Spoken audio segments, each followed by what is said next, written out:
Bonjour à tous et bienvenue dans ce nouveau format de vidéo. Ce nouveau format il est pensé pour les vidéastes amateurs un peu comme moi qui aimeraient pouvoir faire des vidéos mais qui ne savent pas trop par où commencer ou qui pensent qu'il y a toujours besoin d'énormément d'argent pour arriver à réaliser des vidéos.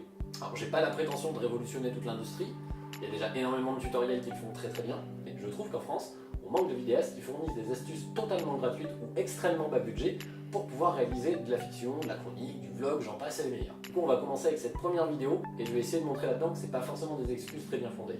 Alors j'espère que vous êtes prêts, on part tout de suite sur le générique.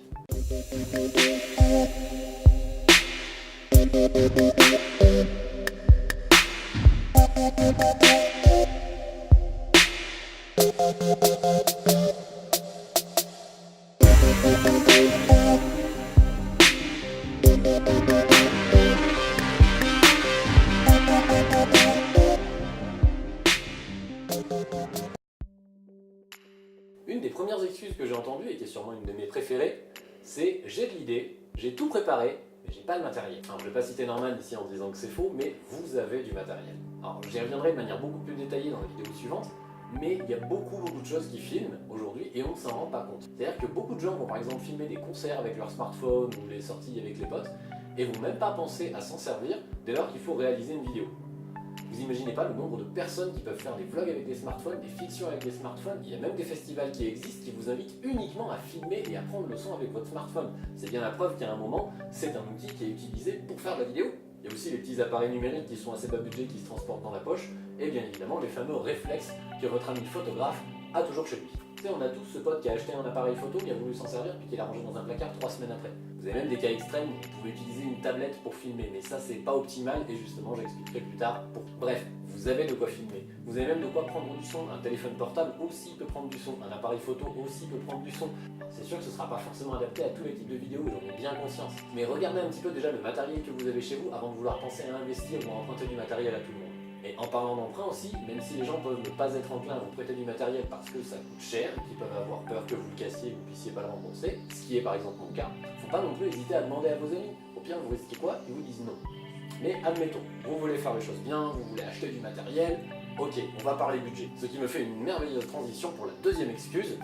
J'ai l'idée, j'ai tout ce qu'il me faut, j'ai pas de budget pour acheter le matériel. À ce moment-là, soit effectivement vous avez vraiment besoin d'argent et vous n'en avez pas, c'est du coup il va falloir repenser votre projet pour qu'il vous coûte moins cher, soit vous pensez que beaucoup d'autres choses vont vous demander de l'argent. Alors déjà, il faut bien penser à une chose, c'est qu'il existe des tonnes de solutions gratuites pour avoir par exemple des lieux. Il y a beaucoup d'associations, des MJC, des écoles, des fois des églises, qui, si vous leur demandez très gentiment, peuvent vous prêter un lieu gratuitement et sans contrepartie pour pouvoir tourner dedans. Rien que moi, si je compte dans ma ville, j'ai accès à un hangar assez facilement, je peux avoir accès à une boutique, et je pense que si je demande à la plupart des MJC, il y aura tout à fait la possibilité pour que vous puissiez emprunter une salle gratuitement pour tourner dedans. Donc c'est juste que ça existe, mais qu'il faut se tourner vers les bonnes personnes. C'est sûr que si vous voulez tourner dans une mairie et que vous demandez à la mairie de votre ville, il y a peu de chances qu'on vous la débloque gratos. Ou alors vous connaissez le maire, auquel cas profitez-en. Et au niveau de l'équipe, c'est pareil. Bien sûr que faire de la vidéo, c'est un métier. Et comme dit le vieux dicton de vos grands-parents, tout travail mérite salaire. Gardez quand même à l'esprit que la plupart des personnes qui vont se lancer dans des projets tels que le vôtre, généralement partent sur la base d'un projet amateur, donc d'un projet qui peut ne pas demander d'argent.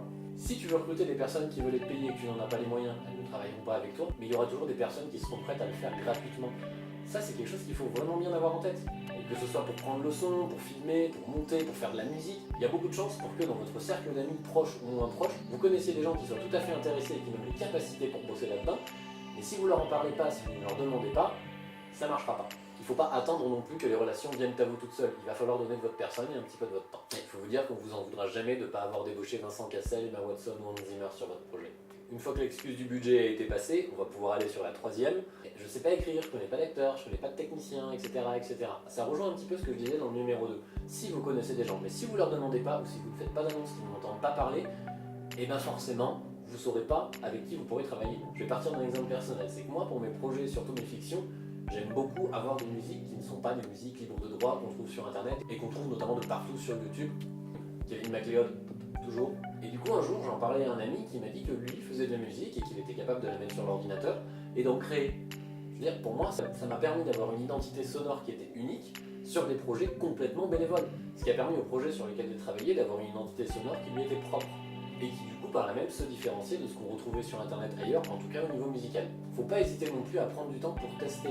Si vous avez une caméra, allez filmer des fleurs, des papillons, vos potes, votre chien, et essayez de jouer avec les réglages de votre appareil. Ça, ce que je vous dis, ça vaut pour tout. Et partez pas non plus dans des idées trop farfelues. J'ai connu des gens qui étaient prêts à réaliser un court-métrage complet pour s'entraîner, sachant que l'entraînement était juste pour le caméraman. Ce qui veut dire que les gens allaient perdre du temps à écrire, à retenir des dialogues, à trouver une équipe technique, à tourner, à monter, et peut-être à ne rien faire au final derrière de cette vidéo, parce que c'était un entraînement. Ça, c'est quelque chose qui est complètement stupide. C'est-à-dire, prenez une caméra, allez dehors, filmer, voilà, ça s'arrête là, vous vous entraînez. Vous voulez capter du son, prenez votre micro, allez dans tous les endroits du monde, enregistrez le son, regardez comment il se comporte selon la pièce. Aussi au fait, il existe des tonnes de tutoriels sur internet qui vous permettent de vous préparer au mieux. On a des chaînes comme Film Riot en anglais qui vous donnent des astuces pour apprendre à tourner ou pour créer votre propre matériel si vous regardez des anciennes vidéos. En France, on a des types comme Hardis qui font des vidéos régulières et qui donnent leurs avis sur des produits, qui vous donnent des astuces de montage. Et j'ai plein de potes qui réalisent des vidéos et qui continuent à apprendre au jour le jour avec un matériel qui est vraiment minimal. Et pourtant, les résultats de vidéos sont assez chouettes. Il faut vous dire que c'est pas grave du tout de ne pas être calé à 100% dans ce que vous allez faire. L'idéal, c'est d'avoir un résultat qui est regardable. Si votre son n'est pas saturé et qu'il est compréhensible, c'est un bon début. Vous aurez tout le temps plus tard d'apprendre la post-production et de savoir comment l'améliorer.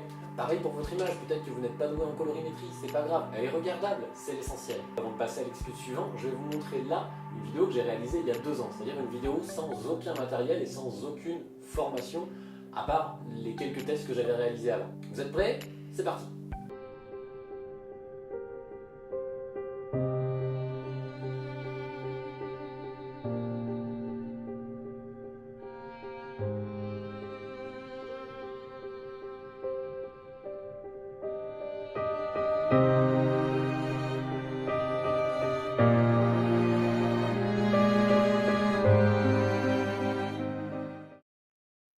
Je sais, ça pique les yeux parce que j'ai monté ça sur du matos qui était à la ramasse techniquement, parce que je ne savais pas régler mon appareil, que j'ai filmé en automatique. C'est pas la toute première vidéo que j'ai réalisée, mais c'est la toute première que j'ai sortie officiellement sur ma chaîne. Alors bien sûr, depuis, je me suis amélioré. Je pense que si on met côte à côte cette vidéo et la dernière que j'ai réalisée, il y a quand même un saut qui est flagrant, quand bien même j'ai encore des progrès à faire. Et c'est quelque chose qu'on m'a fait remarquer. C'est vrai que la critique négative peut être quelque chose qui dissuade les gens de produire du contenu et de le mettre en ligne. On a peur que ça ne plaise pas.